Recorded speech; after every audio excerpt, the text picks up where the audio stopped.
Zener breakdown. So, what do we mean by Zener breakdown? So, you can see here Zener breakdown, it can occur when there is a high reverse bias. Okay, look at these conditions for Zener bias. Okay, so there are two different breakdown mechanisms, of course. The one of them is Zener breakdown, other one is avalanche breakdown. This is most frequently asked question in examination, so be prepared for this. So, let us see, try to understand what do we mean by Zener breakdown. High reverse bias. Okay, so when we set up the circuit with high voltage, say minus uh, 50 or not that much, okay, minus 10, minus 15. Okay, so high reverse bias, that is going to be the reverse voltage what we need to apply. You need not go to the maximum breakdown voltage at minus 70 or minus 80 volts. This Zener breakdown typically occurs at lower reverse voltage only. Example is minus 8, minus 10. At that voltage, the breakdown, if it happens, that is due to the Zener breakdown mechanism. And why this exactly occurs here? So, because of heavily doped junction. Okay, now we need to apply some physics concept here to understand what is going to happen when the high reverse voltage about minus 10 or minus 15 is maintained across diode, Zener diode, and if the diode which is heavily doped, the main difference between ordinary diode and Zener diode is heavily doped, okay, because it has to withstand large reverse voltage. Whereas ordinary diode, it may break down and it may destroy when you operate continuously under reverse bias condition. But this Zener diode, it is specifically designed to operate under reverse bias condition. So, obviously, this will be heavily doped compared to ordinary p-n junction diode. If you plot the characteristics of Zener diode and ordinary p-n junction diode in forward bias, these two resemble same. The characteristics do not change when you operate Zener diode and ordinary p-n junction diode. Okay, so, in the forward bias it remains same. Whereas, in reverse bias, ordinary diode we do not operate in large reverse voltage, whereas Zener diode you can operate in large reverse voltage. This can withstand high reverse voltage. That is the difference between ordinary diode and Zener diode. We will come back to the symbolic representations. So, our idea is not to explain the characteristics of Zener diode here.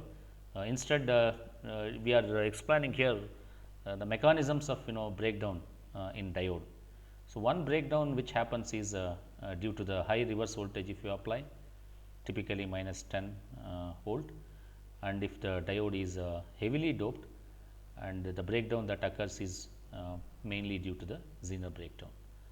Let us see what happens in for the Zener breakdown to occur. In this case, an electron from valence band can tunnel. See, we are using a word called tunnel. Have you come across earlier the meaning of tunneling anywhere in basic electronics or any physics? Yes, sir. Quantum physics. Quantum physics, okay, fine, fine. Yes, sir. So, same phenomenon is going to occur even here also.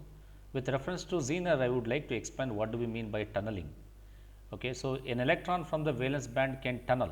See, the electrons you can see in this picture, this bottom what you are seeing here is a shaded portion. Are you able to observe this in below the valence band?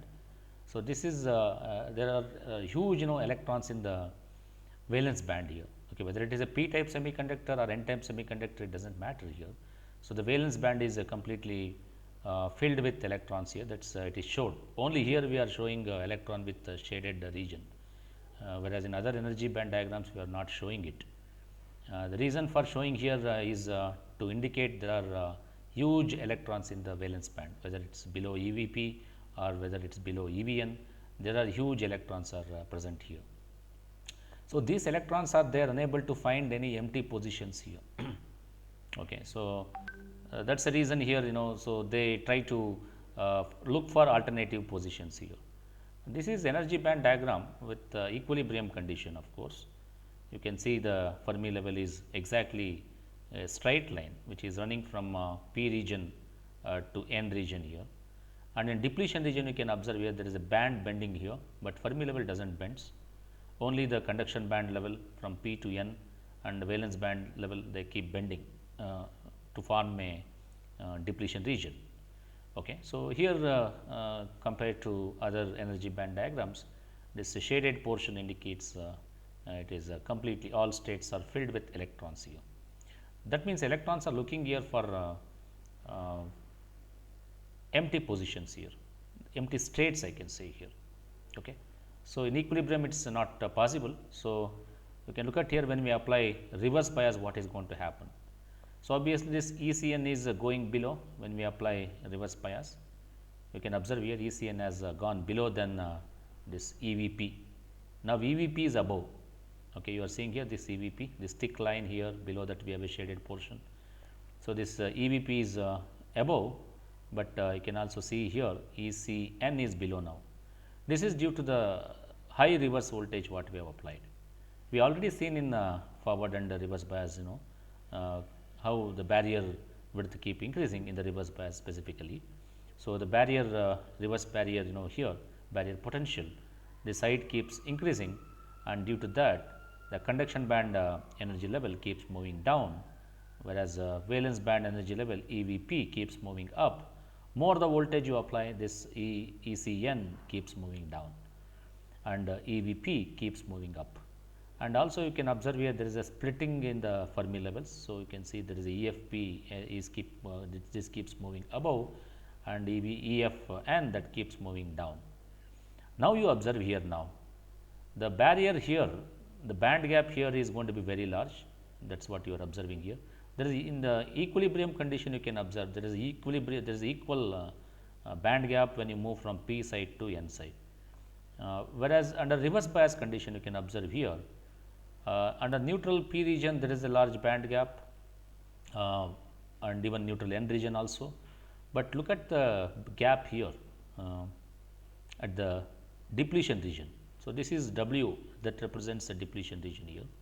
So, in the depletion region the depletion the gap is very small, that is shown as D here. Actual depletion region width is W, but this D shows the distance between this valence band energy level of P type and this conduction band energy level of N type here. So, this D becomes very small when you apply reverse bias. Okay, let me explain here. When you apply reverse bias, this barrier potential is going to increase, conduction band energy level keeps moving down, valence band energy level keeps moving up, this D distance is keep moving down. Now, here the bunch of electrons what you are seeing here in this shaded portion, they look for alternate states here. When they see that the band gap is very small and there is a empty states in the conduction band, there is of course, this conduction band, this entire band is made up of empty states only, and these states are the unfilled, and the electron which now see the band gap, small band gap, and the empty states here, then electron keep hopping.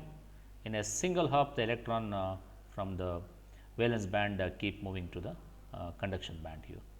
Okay, this is what the arrow mark here shows that the electron has been hopped between from the valence band to the conduction band here. This hopping of electron from valence band to the conduction band is called tunneling, electron tunneling here. Okay.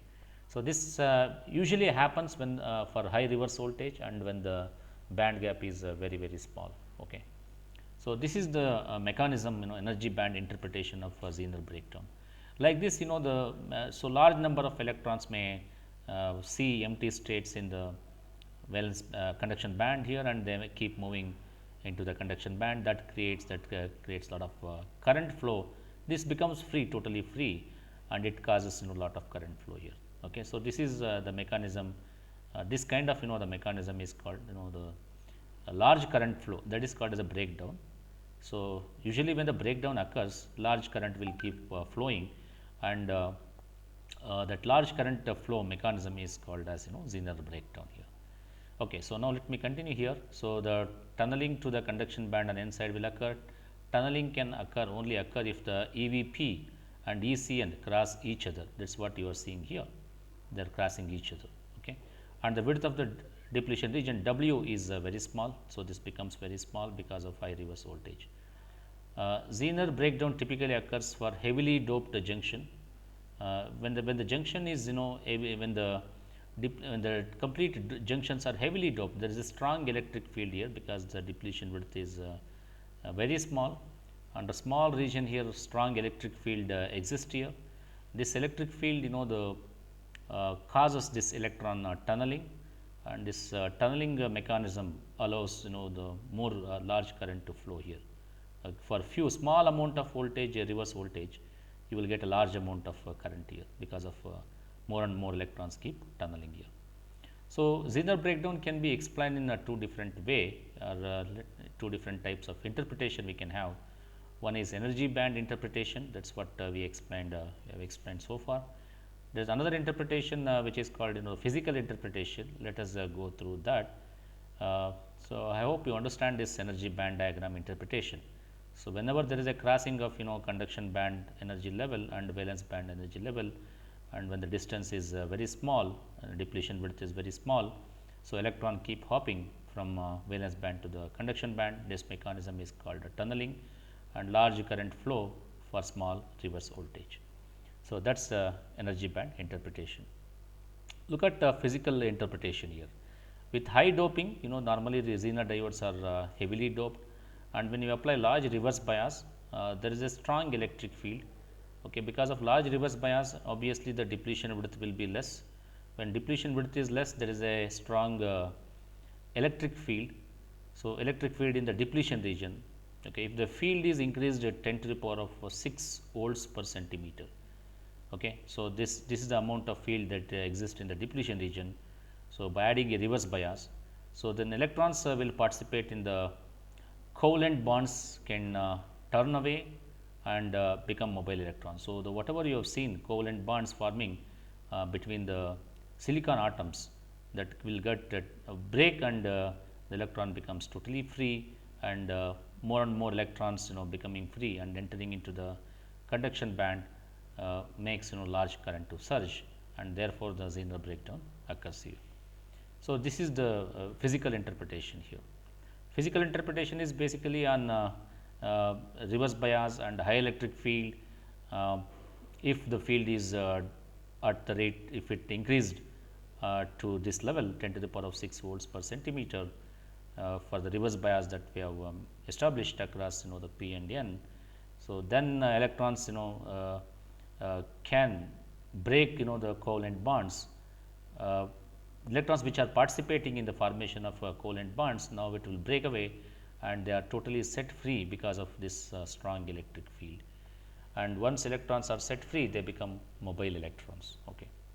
So, this is the physical interpretation with reference to Zener breakdown. Okay, the same thing is the diagrams are shown with more clear here. So, this is the distance, and this is electron you are seeing here has been hopped into the conduction band here because of distance is very small. Now, let us see other type of the breakdown, which is avalanche breakdown, which typically occurs under lightly doped junctions. So, do not get confused again. Zener breakdown occurs for heavily doped junction under high reverse bias, whereas avalanche breakdown typically occurs for lightly doped junctions. And again, when the lightly doped junctions are there with high reverse voltage, if you establish across the p-n junction, typically this avalanche breakdown occurs. Okay. Now, let us see that what is the mechanism for this avalanche breakdown to occur. Again, we are looking at two different way of explaining this avalanche breakdown mechanism. Energy band interpretation, other one is physical interpretation. Okay. So, here because of high electric field, okay, so lightly doped region as we are saying here, and there is a high electric field at the reverse bias junction. This causes what is called as impact ionization. Okay. So, we will explain here what do we mean by impact ionization. Okay. So, there is a strong impact of the electrons, and so electron get ionized, and so the EHP and electron hole pairs that are created EHP is created when a high electron energy electron collides with it here. So, that kind of process will happen within this the semiconductor region here. So, therefore, it breaks again covalent bonds, and again there is a breakage of covalent bonds will takes place, and then it makes it more and more electrons are released. As you can see here in this I feel that this in avalanche breakdown physical interpretation is very good compared to very nicely we can explain here compared to this energy band interpretation. So, therefore, let us have a look into the physical interpretation here. As you can see, this is a neutral p region, and this is going to be a neutral n region. There is a depletion region which is between them, and let us say here this due to reverse bias now electron will acquire energy, and this smashes into the covalent bond here, as you can see here, and when this smashes into the covalent bond, this breaks this covalent bond by hitting. Okay, this is moving at a very high speed and hits the covalent bond, and it sets 2 electrons along with this electron, and it sets even the hole also free from this covalent bond here. Okay, so, the electron wants to move from p side to n side under reverse bias condition. While moving at a high speed, it may hit the covalent bond, and it may set the 2 electrons as free and 1 hole as free here. And now, this electron and the holes which are set free, now again you can see that holes wants to move from n side to p side, and while moving it hits another bond and sets 2 more holes as free and 1 electron as free here, and this in turn hits other covalent bonds and sets 2 electrons and 1 hole here. So, this process is going to be a cumulative. Okay, so, 1 electron hitting in the first diagram, what you can see is 1 electron hitting the covalent bond with high speed, and it is setting 2 electrons as free and 1 hole as free because of a strong electric field here. This is called impact ionization. So, there is an impact of electron on the covalent bond, and it sets electrons and hole as free, and this process becomes a cumulative, and as you are seeing here, the hole wants to move to the p side, and it while moving it smashes another bond, and it sets 2 holes free and 1 electron free, and again this electron coming out can hit smash another bond here, and it may make the hole and 2 electrons as free, and in this process the more and more electrons hole pairs are created with a high energy electron that is colliding.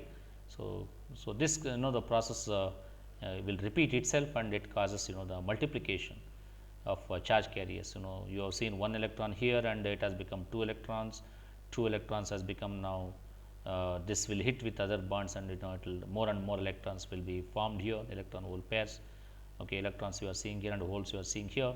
This process is called as avalanche multiplication. Okay, so because of the strong electric field, and this avalanche multiplication will happen, and more charge carriers will result, and that results in a breakdown. That kind of breakdown is called as avalanche breakdown here.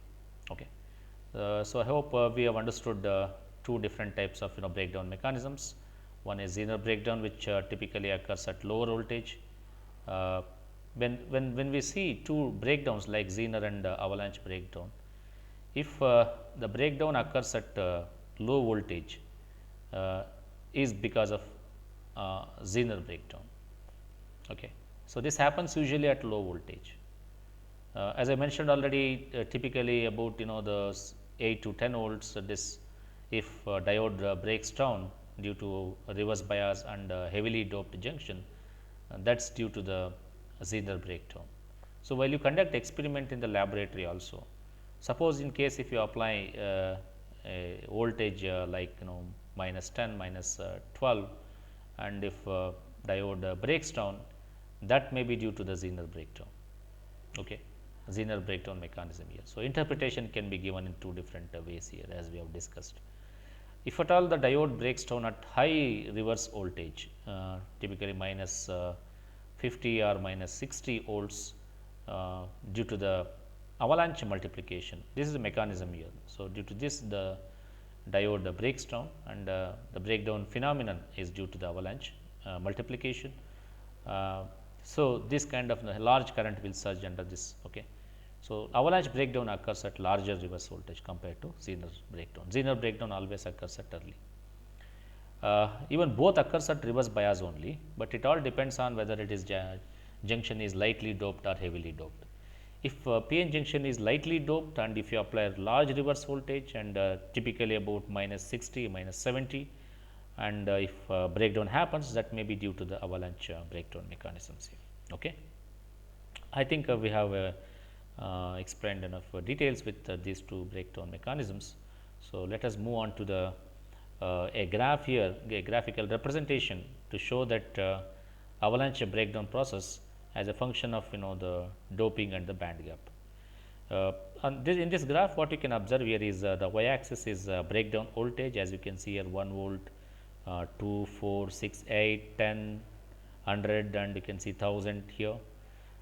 This is the breakdown voltage along y axis, and x axis what you can see is here is this is the doping. Okay. So, doping you can see is 10 to the power of 5, and this is 10 to the power of 16, 10 to the power of 17.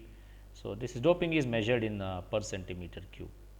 So, this is actually the doping versus breakdown voltage graph for different kind of the material what you are seeing here. So, if you start with the germanium has got here we are shown with reference to the band gap. Germanium has got very small band gap compared to silicon and other semiconductors like gallium arsenide and gallium phosphide. So, germanium has got very small band gap here, and you can see silicon has got 1.1 electron volt, that is a band gap of silicon. What we can observe from this graph? So, this graph tells us that as doping keeps increasing, you can see here doping keeps increasing, what will happen to the breakdown voltage? These lines shows for different materials. Let us assume that the blue color line here for silicon. For the time being, let us ignore other materials. If I consider this silicon as a material, now you can see this graph doping versus this breakdown voltage. As doping keeps increasing, you can see that if your doping level is 10 to the power of 15 per cubic centimeter, and if doping jumps to say 10 to the power of 16 per cubic centimeter, so obviously the breakdown voltage decreases from say this value to this particular value here. You can say it is close to 100 volts here. So, the conclusion here is as doping keeps increasing, the breakdown voltage keeps decrease. Okay. And if you go for higher doping levels, certainly the breakdown voltage will come down here. Okay. And here try to think about here why the breakdown region decreases when doping levels are increased. Any specific reasons here?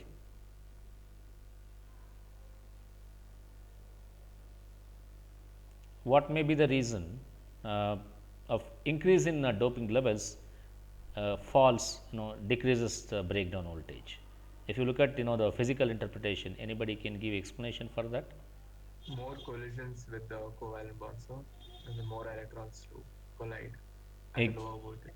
Exactly. More doping means there are more number of charge carriers, and there will be more collisions will occur, and definitely that results in a lower breakdown voltage. That means your breakdown need not go for higher voltages, and it will happen at lower voltages itself, because of due to the large number of the electrons and holes. This we are saying generally doping, it may be applied applicable for both electrons and holes.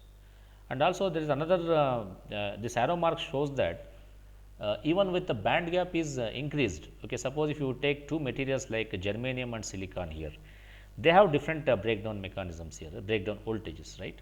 Because you can see germanium, as I mentioned, it has got lower band gap, and silicon has got higher band gap, and you can look at here breakdown voltages corresponding to these two materials. It is not same with the doping. Okay, suppose if you maintain 10 to the power of 16 doping, and if you have two different materials, let us say germanium and silicon. So, silicon will have higher breakdown voltage compared to the germanium. Got it? Why higher breakdown? Because of there is a large gap between the band gap between the conduction band and the valence band. Due to that, electrons will take more energy is required to for the charge carriers to pass this the band gap.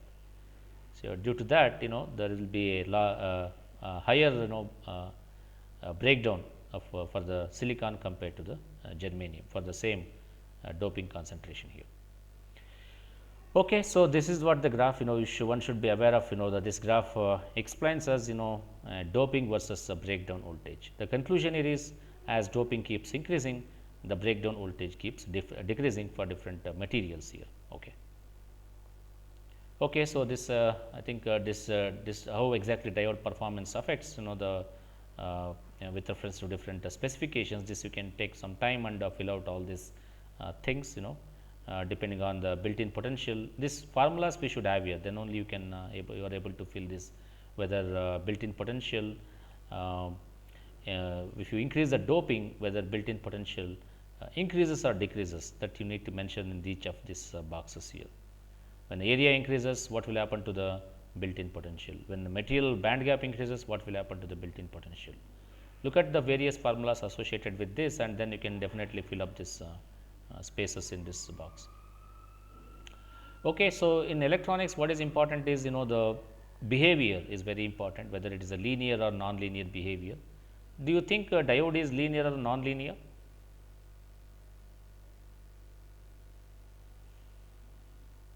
Diode, do you think it exhibits a linear characteristics or non-linear characteristics if you observe? Non-linear, sir.